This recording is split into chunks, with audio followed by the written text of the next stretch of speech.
is Saturday, February 15th, and you are watching You Don't Watch Sports right here on the Feo Grande YouTube network. I am Bill Smith, and I am joined, as always, by the man, the myth, the legend, Feo Grande himself, Omari Ellis. Thank you very much. Omari, how was your sports week?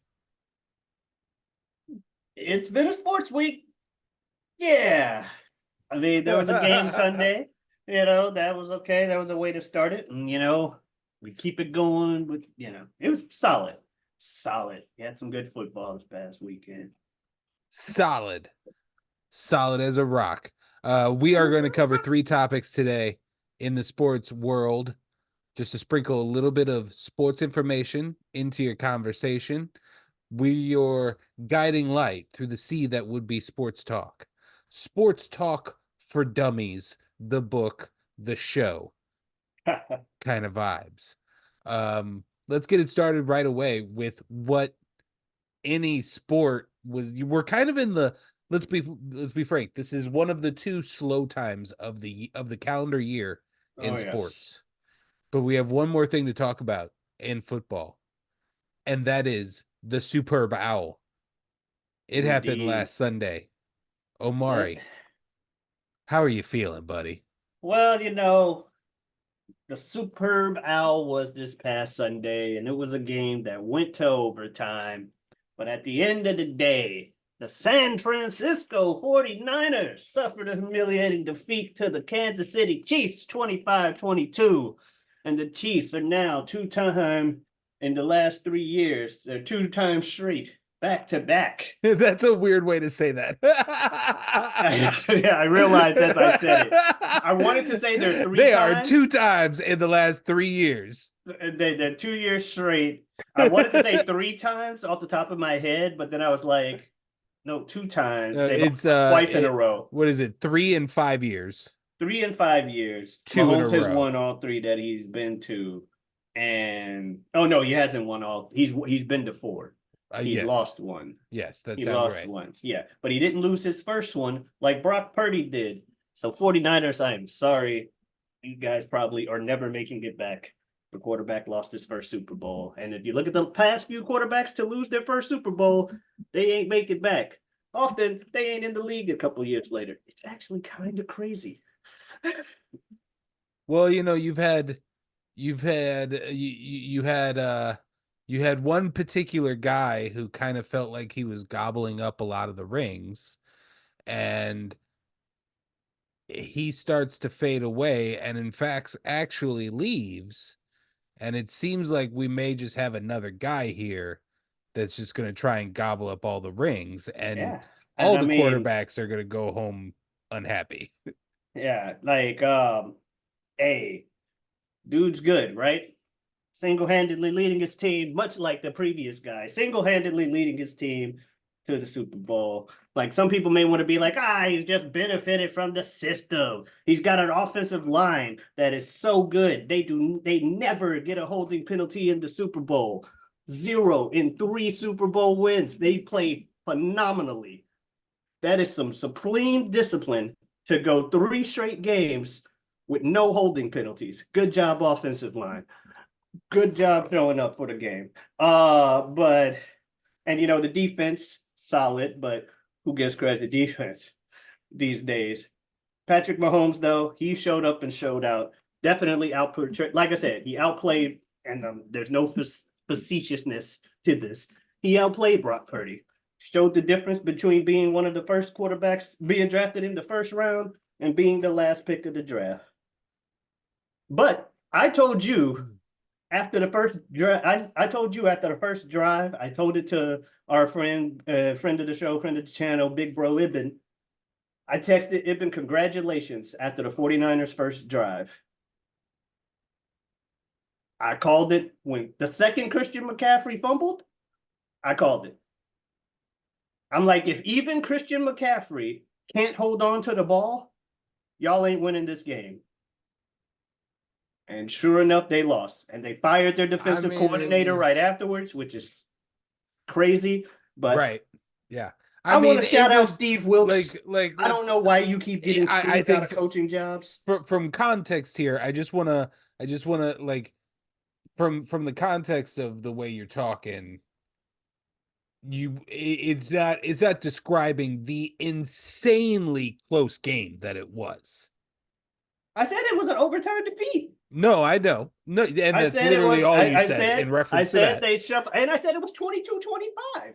Yeah, I know, but yeah, you acted like Mahomes just like put Brock Purdy over his knee and spanked his bottom.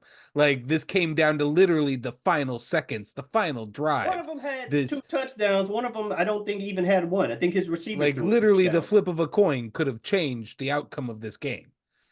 It's Yeah, on that. People talking about like, oh, the 49ers should have taken it second. If they don't get into the end zone, what does it matter if they go first or second? If the Chiefs are going to make it into the end zone. It's not like it was field goal. Ah, crap, we fumbled and then they won or some shit. It was field goal touchdown. I mean, you know So what you the have Chiefs to scored do. touchdown first. You know what you have to do in that scenario. I guess is the argument there. If the Chiefs scored first and then San Francisco received the ball, then when they received a fourth down, they would have not gone for the field goal because that would have literally just been handing over the game. They would have gone for the first down or even a touchdown. So that's I guess the slight difference there. Fair. Uh but no, it was a extremely close game. The stat lines do show a weightedness towards Mahomes in just 34 for 46 with 333 yards.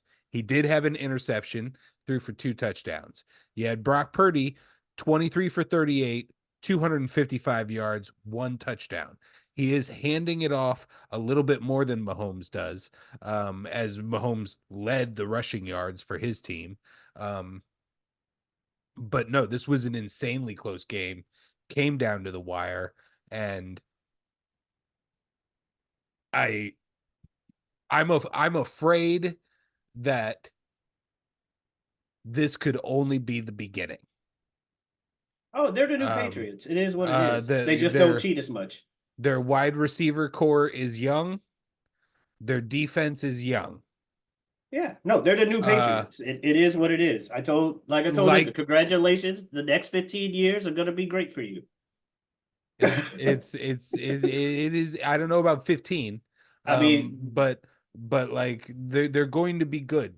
They're well, going he's to keep already being been here good, 5. and and if they figure some things out, they may continue getting better. Now, like many games in their season this year, Travis Kelce still led in receiving in this game as the tight end for the Kansas City Chiefs.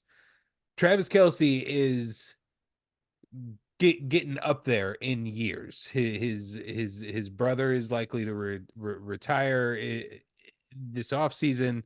I'm just saying, like the Isn't people Kelsey talking still about. young? He's only been here like 5 years, I thought. No, I mean Kelsey has been around for longer than that, I believe.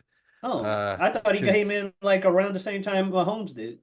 I think it was 2 years before Mahomes. Oh, okay. I'm not sure, 7 years. but He still got another 7. big body tight end. I'm just the life of an NFL player is usually not that long. 14 years. That's all. That's what I'm giving him. I'm saying he got like another 7 years. Mahomes has another 15. Because he's only been here 5. My thought is that I feel the receiving core dwindling. And as long as they keep that strength there for Mahomes to have something, then this could be going on for a very long time. Oh yeah. They won't stop anytime soon. It just is what it is. We just saw it. They have a team that shows up when it matters most. Like the fact that they can the Travis Kelce focus is they at have, year 10 the focus they have to of be a what, 10-year 10? career. 10? So he's got about 4 more years. But um at minimum. It's modern day, so medicine, people are playing longer every year, so he might have another 10 years himself. But I mean, that's big numbers for somebody that's not a quarterback or a kicker. That's well, big numbers that you're that's putting why on initially somebody. I said 14 instead of 20. But like I said, people are getting older and playing longer, and Yeah. you can hit them His less. his brother's had an insanely long career and still Yeah. hasn't officially retired. So Yeah, the people that said that he retired in the locker room, he came out and said, I ain't retired yet. Oh, well, excuse us. So yeah, congratulations to the Kansas City Chiefs. We're so sorry congratulations, to the San Chiefs. Francisco 49ers. Boy, I understand why you do that to yourself, but I also at the same time don't understand the like I'm going to sit out here. I'm going to sit out here and I'm going to stare at that celebration and Was it Debo again? I'm going to let the Chiefs confetti rain on me. It was about 5 different 49ers players. Oh, okay. Because And they then it's want the that same anger it's and the same with motivation. every sport like with the MLB there's always a few guys that say that they need to sit out on the bench and watch the celebration occur. um I don't know, just man, just go It's a back. motivation thing. They want to be angry for the next year, but Yeah, they were no, angry yeah. after the last time, and we saw what happened. They still lost. So, hey, when you got a team that focuses as hard as they do, Yeah. you lead you're one of the leading teams in the league in holding penalties, but you say fuck that, it's the Super Bowl. Man up, play the game right, get no holding penalties. That's what's crazy. That they're really good offensive line. I'm pretty sure they're young too, so we're gonna be good. Now doesn't now correct me if I'm wrong, but isn't doesn't holding penalties uh suddenly drastically drop across the board always in the Super Bowl? I don't know. Their opponents seem to not know how to not hold anybody. They've got like 13 over the past three Super Bowls. Okay. Their opponents 13 holding penalties called. The Chiefs discipline 0. I see what you're doing. I don't like I'm giving them credit for it. They're a very it. disciplined team when it matters. That's what the difference between winners and losers. Show up. On to the next one. I got Speaking of another winners. winner. I got another winner that's showing up. Yep. Omari. Speaking of He's showing winners. up and he's showing out. Oh yeah. We told you about him in our preseason preview. Victor Wembanyama lighting the league on fire, Omari. Leading in rookie of the year discussions. Mm-hmm. Give me the. I know he had a big So game the other night. What's yeah, going on? he's had 49 games this season. He's averaging at the moment 20.5 points, 10 rebounds, uh, 3 assists, and I believe he has blocks. He has a good number of blocks each game too. But he is doing great. He had a game the other night where he surprised everybody, where he had 27 points, 14 rebounds, and 10 block shots. So a triple double this past Monday at Toronto. So he's showing up and showing out, like you said. He's terrifying. I mean, the guy's 7'4", 209 pounds. Like, what do you do? Get out the way. Get out the way. Get out the way. Because here he Exactly. comes. And it doesn't matter if you try to shoot it from like the free throw line, he's like blocking it from out there. It is ridiculous. He's just...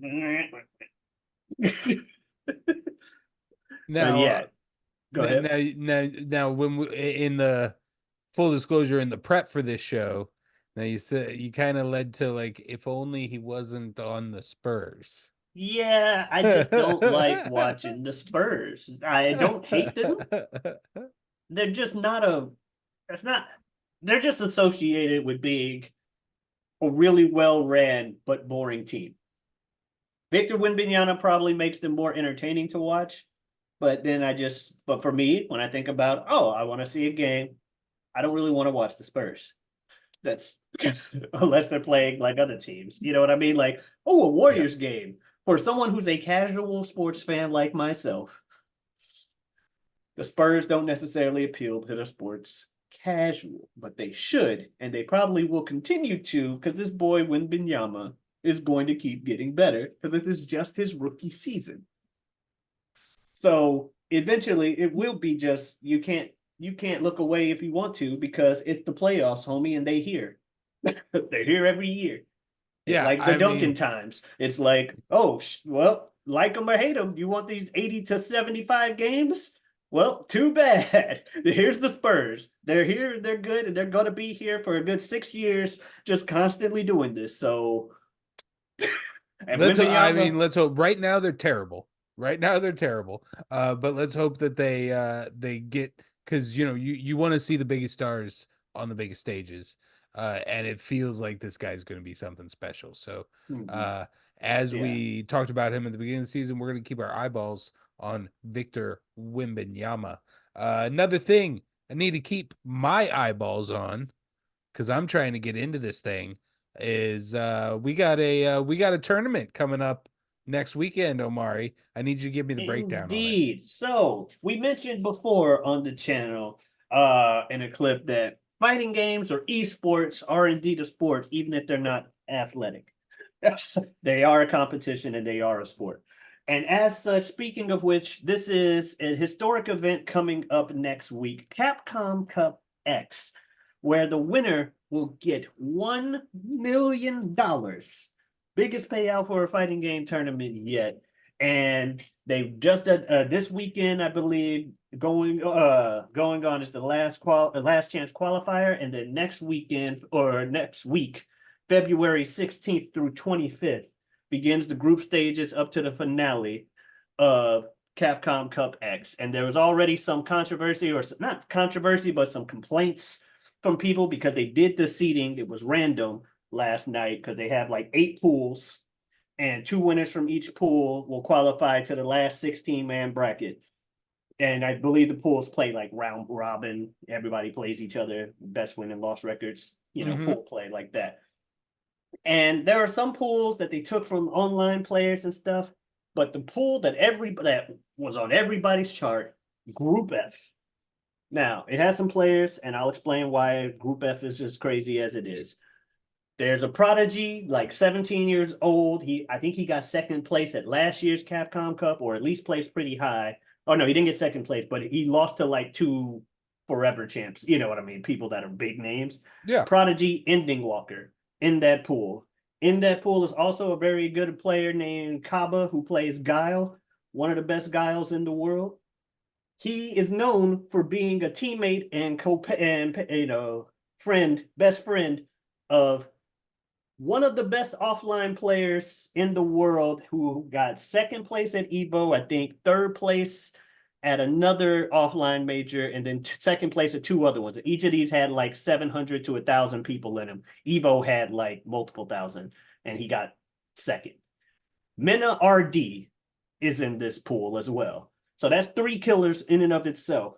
But if that's not enough, the winner of Evo, that 7,000-man tournament, Angry Bird, one of the biggest, people to keep an eye on, also in this same group. So we got 4 ridiculously good players, as well as 2 other players that I personally don't know, Lesher and Nero the Boxer. But 4 of the top players in this same pool, only 2 of them even have a chance of getting out and making it to the top 16. And one of the biggest storylines throughout this season of the past year has been Mena versus Angry Bird. So people, were expecting to see them in top 8 and stuff of this, but there's a chance one of them won't even make it out of this pool because it's so deadly. But they did the Okay. pools at random, and people were like, why didn't you seed it based off of whatever? But at the end of the day, they had to do it some way, and I'm happy that it ended up this way with it being random. If they would have tried some seeding thing and then it turned out this way, the same people would still be complaining. That said, I do kind of wish, just for as an entertainment specter, just Right. this whole year, Sports this groups, guy. sports organizations, people running sports things. Hear my call. Tell people you did it randomly. Start with it being random. and then tweak it a little bit.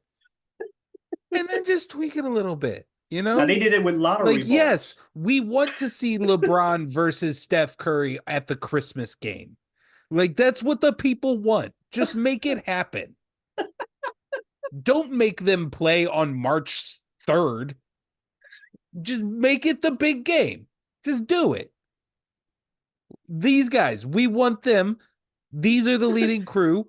Put them in each individual group so we can see them rise through the tournament and eventually Yeah, meet like each other in the final four. Mena RD and Kaba are training partners. They both are from the Dominican Republic. They travel everywhere together.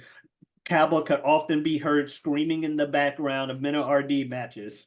They could immediately end up facing each other in their first matches they're of the going tournament. they're in the same pool. They're going to face each other because it's round robin for the pool play.